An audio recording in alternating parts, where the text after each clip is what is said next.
అందరికీ నమస్కారం.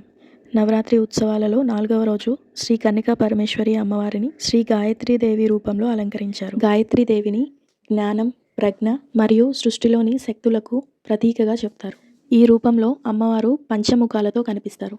భూమి, ఆకాశం, సృష్టిని సూచించే 5 రంగులతో కూడిన కిరీటాన్ని ధరిస్తారు. జ్ఞానం, శ్రేయస్సు, శక్తికి ప్రతీకమైన శంఖం, చక్రం, గద, పద్మం, వేదాలను తన చేతులతో ధరించి ఉంటారు. గాయత్రీదేవిని సకల మంత్రాలకు మూలమైన శక్తిగా, బ్రహ్మ స్వరూపిణిగా చెబుతారు.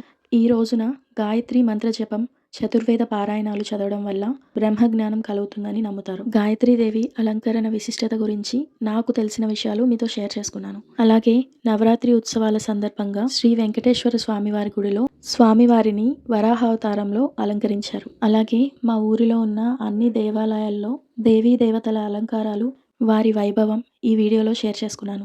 అలాగే 5వ రోజు శ్రీ మహాలక్ష్మి అవతారం మా ఊరిలో చాలా ప్రత్యేకం. ఎందుకంటే అమ్మవారి శాల మొత్తం నిజమైన డబ్బుతో అలంకరిస్తారు. 5వ రోజు చాలా ప్రత్యేకమైన శ్రీ మహాలక్ష్మి అవతారం వీడియోతో మళ్ళీ కలుస్తాను. ఈ వీడియో నచ్చి ఎంకరేజ్ చేయాలి అనుకుంటే please do subscribe my channel and please do like, share and comment.